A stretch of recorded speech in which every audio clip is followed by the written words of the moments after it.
اور جب تم نے ایک شخص کو قتل کیا تو اس میں باہم جھگڑنے لگے، حالانکہ جو بات تم چھپا رہے تھے اللہ اس کو ظاہر کرنے والا تھا۔ چنانچہ ہم نے کہا کہ اس بیل کا کوئی سا ٹکڑا مقتول کو مارو، اس طرح اللہ مردوں کو زندہ کرتا ہے اور تم کو اپنی قدرت کی نشانیاں دکھاتا ہے تاکہ تم سمجھو۔ پھر اس کے بعد تمہارے دل سخت ہو گئے گویا وہ پتھر ہیں یا ان سے بھی زیادہ سخت، اور پتھر تو بعضے ایسے ہوتے ہیں کہ ان میں سے چشمے پھوٹ نکلتے ہیں، اور بعضے ایسے ہوتے ہیں کہ پھٹ جاتے ہیں اور ان میں سے پانی نکلنے لگتا ہے، اور بعضے ایسے ہوتے ہیں کہ اللہ کے خوف سے گر پڑتے ہیں، اور اللہ تمہارے کرتوتوں سے بے خبر نہیں۔ مومنو، کیا تم امید رکھتے ہو کہ یہ لوگ تمہارے دین کے قائل ہو جائیں گے؟ حالانکہ ان میں سے کچھ لوگ کلام اللہ یعنی تورات کو سنتے پھر اس کے سمجھ لینے کے بعد اس کو جان بوجھ کر بدل دیتے رہے ہیں، اور یہ لوگ جب مومنوں سے ملتے ہیں تو کہتے ہیں ہم ایمان لے آئے ہیں، اور جس وقت تنہائی میں ایک دوسرے سے ملتے ہیں تو کہتے ہیں جو بات اللہ نے تم پر ظاہر فرمائی ہے وہ تم ان کو اس لیے بتائے دیتے ہو کہ قیامت کے دن اسی کے حوالے سے تمہارے پروردگار کے سامنے تم کو الزام دیں۔ کیا تم سمجھتے نہیں؟ کیا یہ لوگ یہ نہیں جانتے کہ جو کچھ یہ چھپاتے اور جو کچھ ظاہر کرتے ہیں اللہ کو سب معلوم ہے؟ اور بعض ان میں ان پڑھ ہیں کہ اپنی آرزوؤں کے سوا اللہ کی کتاب سے واقف ہی نہیں، اور وہ صرف اٹکل سے کام لیتے ہیں۔ سو ان لوگوں پر افسوس ہے جو اپنے ہاتھ سے کتاب لکھتے ہیں اور کہتے یہ ہیں کہ یہ اللہ کے پاس سے آئی ہے تاکہ اس کے عوض تھوڑی سی قیمت یعنی دنیاوی منفعت حاصل کریں۔ سو ان پر افسوس ہے اس لیے کہ بے اصل باتیں اپنے ہاتھ سے لکھتے ہیں، اور پھر ان پر افسوس ہے اس لیے کہ ایسے کام کرتے ہیں، اور کہتے ہیں کہ دوزخ کی آگ ہمیں چند روز کے سوا چھو ہی نہیں سکے گی۔ ان سے پوچھو کیا تم نے اللہ سے اقرار لے رکھا ہے کہ اللہ اپنے اقرار کے خلاف نہیں کرے گا، یا تم اللہ کے بارے میں ایسی باتیں کہتے ہو جن کا تمہیں مطلق علم نہیں؟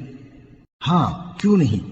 جو برے کام کرے اور اس کے گناہ ہر طرف سے اس کو گھیر لیں تو ایسے لوگ دوزخ میں جانے والے ہیں، اور وہ ہمیشہ اس میں جلتے رہیں گے، اور جو ایمان لائیں اور نیک کام کریں وہ جنت کے مالک ہوں گے اور ہمیشہ اس میں عیش کرتے رہیں گے۔ اور جب ہم نے بنی اسرائیل سے عہد لیا کہ اللہ کے سوا کسی کی عبادت نہ کرنا، اور ماں باپ اور رشتہ داروں اور یتیموں اور محتاجوں کے ساتھ بھلائی کرتے رہنا،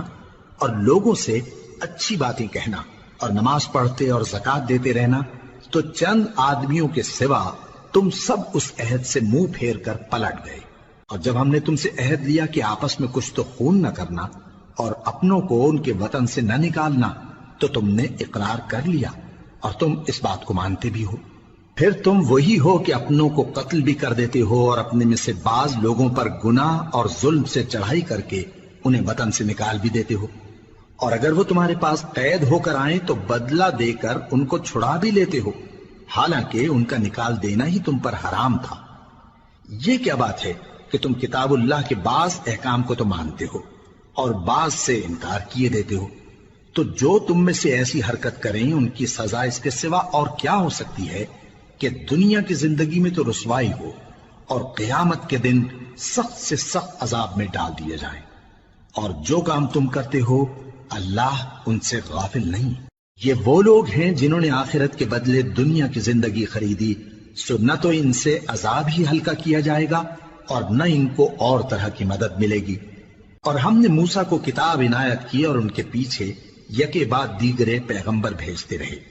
اور عیسیٰ ابن مریم کو کھلے نشانات بخشے اور روح القدس یعنی جبرائیل سے ان کو مدد دی۔ تو کیا ایسا ہے کہ جب کوئی پیغمبر تمہارے پاس ایسی باتیں لے کر آئے جن کو تمہارا جی نہیں چاہتا تھا تو تم سرکش ہو جاتے رہے، اور ایک گروہ انبیاء کو تو جھٹلاتے رہے اور ایک گروہ کو قتل کرتے رہے، اور کہتے ہیں ہمارے دلوں پر پردے ہیں؟ نہیں، بلکہ اللہ نے ان کے کفر کے سبب ان پر لعنت کر رکھی ہے، بس یہ تھوڑے ہی پر ایمان لاتے ہیں۔ اور جب اللہ کے ہاں سے ان کے پاس کتاب آئی جو ان کی آسمانی کتاب کی بھی تصدیق کرتی ہے، اور وہ پہلے ہمیشہ کافروں پر فتح مانگا کرتے تھے، پھر جس چیز کو وہ خوب پہچانتے تھے جب ان کے پاس آ پہنچی تو اس سے منکر ہو گئے، بس کافروں پر اللہ کی لعنت۔ جس چیز کے بدلے انہوں نے اپنے تئیں بیچ ڈالا وہ بہت بری ہے، یعنی اس جلن سے کہ اللہ اپنے بندوں میں سے جس پر چاہتا ہے اپنی مہربانی سے نازل فرماتا ہے۔ اللہ کی نازل کی ہوئی کتاب سے کفر کرنے لگے تو وہ اس کے غضب بالائے غضب میں مبتلا ہو گئے، اور کافروں کے لیے ذلیل کرنے والا عذاب ہے۔ اور جب ان سے کہا جاتا ہے کہ جو کتاب اللہ نے اب نازل فرمائی ہے اس کو مانو، تو کہتے ہیں کہ جو کتاب ہم پر پہلے نازل ہو چکی ہے ہم تو اسی کو مانتے ہیں، یعنی یہ اس کے سوا اور کتاب کو نہیں مانتے، حالانکہ وہ سراسر سچی ہے، اور جو ان کی آسمانی کتاب ہے اس کی بھی تصدیق کرتی ہے۔ ان سے کہہ دو کہ اگر تم صاحب ایمان ہوتے تو اللہ کے پیغمبروں کو پہلے ہی کیوں قتل کیا کرتے تھے؟ اور موسیٰ تمہارے پاس کھلے ہوئے معجزات لے کر آئے، پھر تم ان کے کوہ طور پر جانے کے بعد بچڑے کو معبود بنا بیٹھے، اور تم اپنے ہی حق میں ظلم کرتے تھے۔ اور جب ہم نے تم لوگوں سے پختہ عہد لیا اور کوہ طور کو تم پر اٹھا کھڑا کیا اور حکم دیا کہ جو کتاب ہم نے تم کو دی ہے اس کو زور سے پکڑو اور جو تمہیں حکم ہوتا ہے اس کو سنو، تو وہ جو تمہارے بڑے تھے کہنے لگے کہ ہم نے سن تو لیا لیکن مانتے نہیں، اور ان کے کفر کے سبب بچڑا گویا ان کے دلوں میں رچ گیا تھا۔ اے پیغمبر ان سے کہہ دو کہ اگر تم مومن ہو تو تمہارا ایمان تم کو بری بات بتاتا ہے۔ کہہ دو کہ اگر آخرت کا گھر اور لوگوں یعنی مسلمانوں کے لیے نہیں اور اللہ کے نزدیک تمہارے ہی لیے مخصوص ہے تو اگر سچے ہو تو موت کی آرزو تو کرو، اور ان اعمال کی وجہ سے جو ان کے ہاتھ آگے بھیج چکے ہیں یہ کبھی اس کی آرزو نہیں کریں گے، اور اللہ ظالموں سے خوب واقف ہے۔ اور ان کو تم اور لوگوں سے زیادہ زندگی کے حریص دیکھو گے، یہاں تک کہ مشرکوں سے بھی بڑھ کر۔ ان میں سے ہر ایک یہی خواہش کرتا ہے کہ کاش وہ 1000 برس جیتا رہے، مگر اتنی لمبی عمر اس کو مل بھی جائے تو اسے عذاب سے تو نہیں چھڑا سکتی، اور جو کام یہ کرتے ہیں اللہ ان کو دیکھ رہا ہے۔ کہہ دو کہ جو شخص جبرائیل کا دشمن ہو اس کو غصے میں مر جانا چاہیے، کیونکہ اس نے تو یہ کتاب اللہ کے حکم سے تمہارے دل پر نازل کی ہے جو پہلی کتابوں کی تصدیق کرتی ہے، اور ایمان والوں کے لیے ہدایت اور بشارت ہے۔ جو شخص اللہ کا اور اس کے فرشتوں کا اور اس کے پیغمبروں کا اور جبرائیل اور میکائیل کا دشمن ہو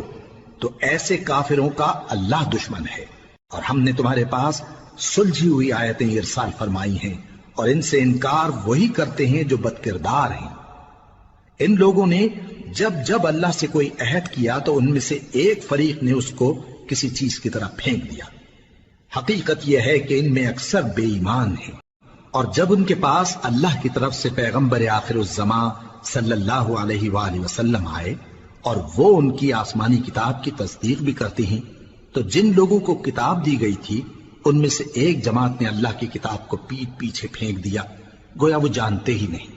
اور ان چیزوں کے پیچھے لگ گئے جو سلیمان کے عہد سلطنت میں شیاطین پڑھا کرتے تھے۔ اور سلیمان نے مطلق کفر کی بات نہیں کی، بلکہ شیطان ہی کفر کرتے تھے کہ لوگوں کو جادو سکھاتے تھے، اور وہ یعنی بنی اسرائیل ان باتوں کے بھی پیچھے لگ گئے جو شہر بابل میں 2 فرشتوں یعنی ہاروت اور ماروت پر اتری تھی، اور وہ دونوں کسی کو کچھ نہیں سکھاتے تھے جب تک یہ نہ کہہ دیتے کہ ہم تو ذریعہ آزمائش ہیں،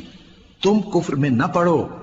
غرض لوگ ان سے وہ چیز سیکھتے جس سے میاں بیوی میں جدائی ڈال دیں، اور اللہ کے حکم کے سوا وہ اس چیز سے کسی کا کچھ بھی نہیں بگاڑ سکتے تھے، اور کچھ ایسے منتر سیکھتے جو ان کو نقصان ہی پہنچاتے اور فائدہ کچھ نہ دیتے۔ اور وہ جانتے تھے کہ جو شخص ایسی چیزوں یعنی سحر اور منتر وغیرہ کا خریدار ہوگا اس کا آخرت میں کچھ حصہ نہیں، اور جس چیز کے عوض انہوں نے اپنی جانوں کو بیچ ڈالا وہ بری تھی، کیا اچھا ہوتا جو وہ اس بات کو جانتے۔ اور اگر وہ ایمان لاتے اور پرہیزگاری کرتے تو اللہ کے ہاں سے بہت اچھا صلہ ملتا، کیا اچھا ہوتا جو وہ اس سے واقف ہوتے۔ اے اہل ایمان، گفتگو کے وقت پیغمبر صلی اللہ علیہ وآلہ وسلم سے رائنا نہ کہا کرو، انظرنا کہا کرو، اور خوب سن رکھو، اور کافروں کے لیے دکھ دینے والا عذاب ہے۔ جو لوگ کافر ہیں، اہل کتاب یا مشرک، وہ اس بات کو پسند نہیں کرتے کہ تم لوگوں پر تمہارے پروردگار کی طرف سے خیر و برکت نازل ہو، اور اللہ تو جس کو چاہتا ہے اپنی رحمت کے ساتھ خاص کر لیتا ہے،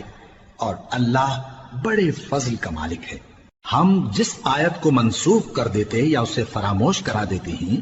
تو اس سے بہتر یا ویسی ہی اور آیت بھیج دیتی ہیں۔ کیا تم نہیں جانتے کہ اللہ ہر بات پر قادر ہے؟